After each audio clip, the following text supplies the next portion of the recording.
Magbalik tanaw lang po tayo sa mga tatlong malalaking karerang nangyari kahapon.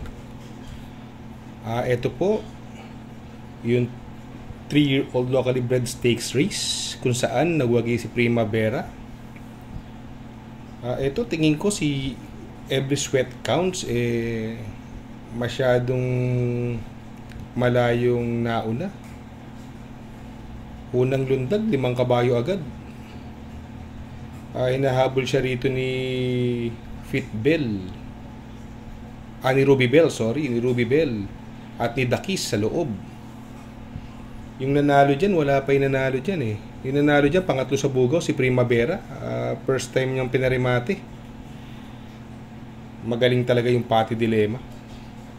Pero ang layong bandera, siguro kung medyo matitipid ni JT Pabilik to, tingin ko may chamba ito eh, si Every Sweat Counts. Siguro kung medyo naawat pa niya ng konti, baka makaraos to, si Every Sweat Counts. Bagamat gano'n na nangyari, talagang breaks of the game. Ang nanalo, yung Primavera, yan si Primavera, kumukuha ng pang-6 na peso sa labas, yung kulay dilaw, natapalan pa siya. Natapalan pa siya dyan ni War Chief. Ayan. Si Ruby Bell, fading out na, kakahabol kay Every Sweat Counts, tsaka si Sting, yan. Ang galing nung, galing nung Pati Dilemma, ang galing mag-drive. Eto na, si Every Sweat Counts ba na ng bandera?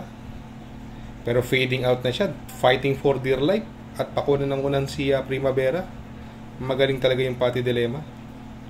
Ayan, at nanalo po yung yamadong si Primavera ng mga 3 kabayo over Every Sweat Counts. War Chief ang tersero pong dumating.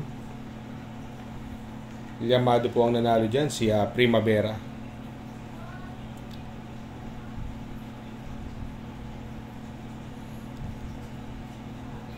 Ito naman, yung susunod, yung Pilracom Hopeful Stakes Race, kung saan ang nagwagi ay yung numero 9, si Still Somehow.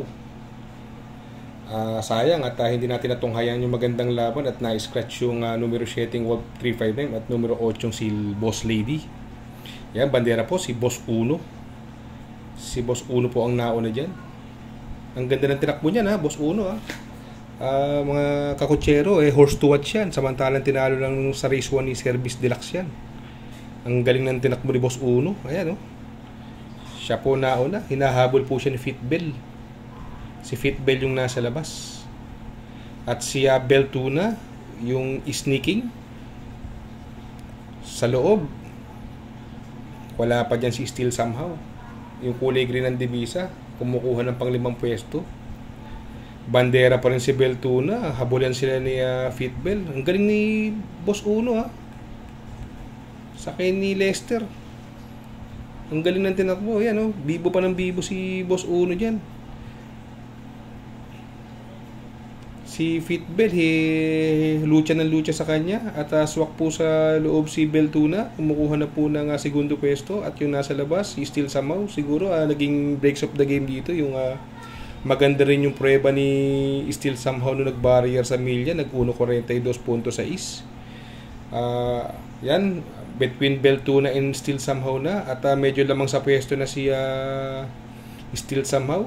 Nothing can take away din kaya Beltuna dahil nung bago mabili pa ni Sir Maki to hindi siya ganyang kagaling. Ngayon ang galing na ni Beltuna ngayon. Congrats po sa connection yung condition ay maganda ni Beltuna.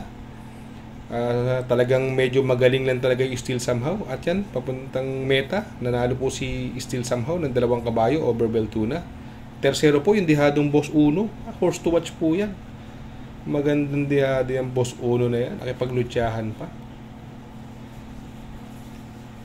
At nagwagi. Unang panalo sa malaking stakes race. Congratulations sa birthday boy na si JT Pabilik. Ito naman po yung second leg ng Triple Crown. Kung saan nagwagi via photo finish si Bea Bell. Bandera po siya Worshipful Master. At si King James yung nasa labas. Tinatapalan nila siya Bea Bell. Medyo maganda naging diskarte ni Uno rito.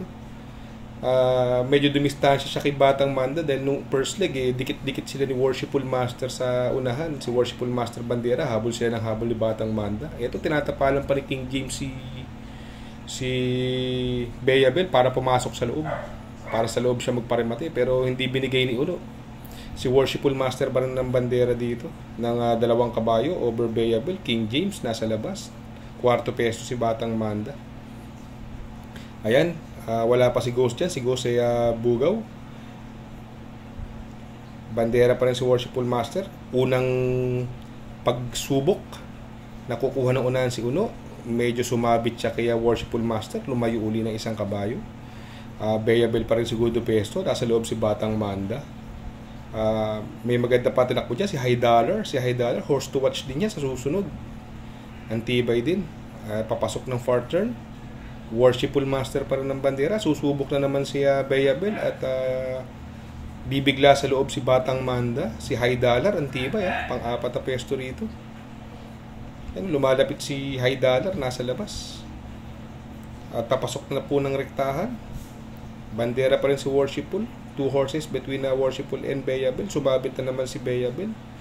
Lumayo uli ng kalahating kabayo si Worshipful Master. 3 beses napahirapan ni Bayabel to 3 beses sumubok, kumuha na unahan. Dito na lang sa last 100 meters, bandera na si Bayabel at ang lakas na natin sa labas ni Ghost. Ayun, at nanalo po si Bayabel ng Baya photo finish.